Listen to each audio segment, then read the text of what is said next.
Bonjour, je m'appelle Arène Renson et je vais tenter de vous expliquer ce qu'est un schwannome de l'angle ponto-cérébelleux. Dans le cas que je vous présente, nous avons affaire à une patiente de 58 ans sans antécédents médicaux particuliers qui se présente à la consultation de neurologie. L'anamnèse révèle les signes et symptômes suivants. Une hypoacousie de perception du côté gauche qui est apparue de manière progressive, des acouphènes, une ataxie, des vertiges, une paralysie faciale du côté droit. L'état de santé général de la patiente est satisfaisant. Le neurologue procède à l'examen clinique. Il commence par un examen otoscopique qui révèle un tympan gauche d'aspect normal, sans masse rétrotympanique visible. Pour mettre en évidence la diminution d'acuité auditive, il procède à une audiométrie de deux types, tonale et vocale. La tonale montre une perte d'audition de type perception. La vocale montre une mauvaise discrimination des sons. La mesure des potentiels évoqués auditifs montre une atteinte rétrocochléaire.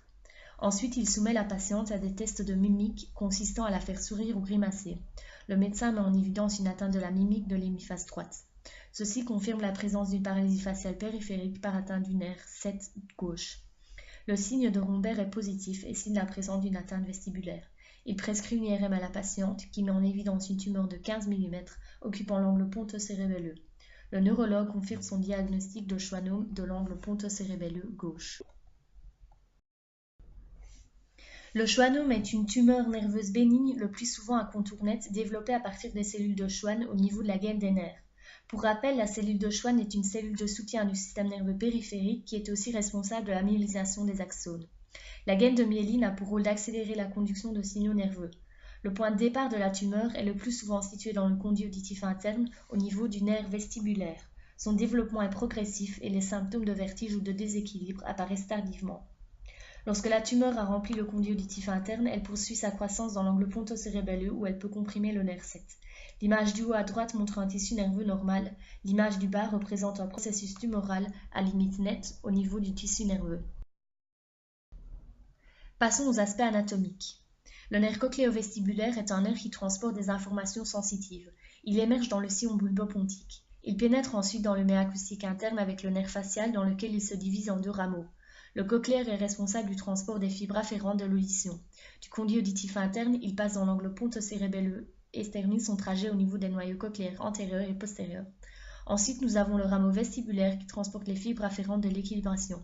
Il parcourt le conduit auditif interne en suivant le trajet du nerf cochléaire, puis pénètre dans le tronc cérébral où ses fibres rejoignent le plancher du quatrième ventricule. Le nerf 7 moteur est responsable de l'innervation des muscles de la mimique, tandis que le nerf 7 bis exerce un rôle effecteur sécrétoire et un rôle afférent gustatif.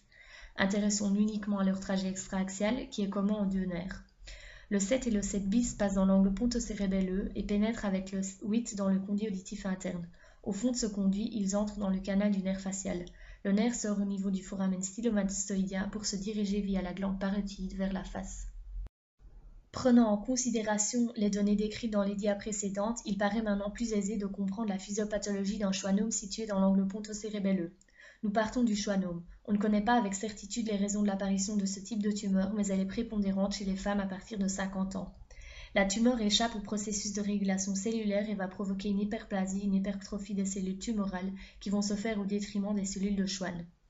Elle est responsable d'une compression des structures adjacentes, notamment des axones, ce qui va provoquer une altération de l'intégration et de la transmission du signal nerveux. La tumeur va induire une atteinte du paquet acoustico-facial. L'atteinte du nerf 7 à ce niveau provoquera une paralysie faciale périphérique qui se caractérise par une atteinte de la mimique de l'hémiphase droite dans notre cas. L'atteinte vestibulaire est mise en évidence par le signe de Rombert. Elle est responsable d'un conflit entre les informations provenant du système visuel et de celles provenant du système vestibulaire. Un petit mouvement de la tête sera capable de produire un vertige. Elle explique aussi l'origine de l'ataxie. L'atteinte cochléaire se traduit par une hypoacousie de perception unilatérale droite ici et une diminution de la discrimination auditive. De plus, elle est responsable d'acouphènes. Le schwannome sera traité par une chirurgie par voie d'abord mastoïdo-rétrosigmoïde permettant la conservation de l'audition. Pour conclure, procédons à une vulgarisation du schéma explicatif qui permettra à la patiente de cerner sa maladie. On lui explique que la tumeur qu'elle présente se développe au niveau de la partie extérieure du nerf. Elle va croître et comprimer les structures adjacentes à la tumeur et notamment les structures responsables de la conduction de l'information nerveuse. De par sa localisation, la tumeur va provoquer une atteinte des nerfs responsables de l'équilibre et de l'audition, le nerf 8, ainsi que celui de la mimique, le nerf 7. Ce sont ces atteintes qui sont à l'origine de ces signes et symptômes. L'atteinte du nerf 8 va être à l'origine de ces étourdissements et de la surdité, ainsi que d'une sensation de tintement et de sifflement dans l'oreille. Celle du 7 provoque la paralysie. Le traitement consiste en une exérèse chirurgicale qui permet de conserver l'audition.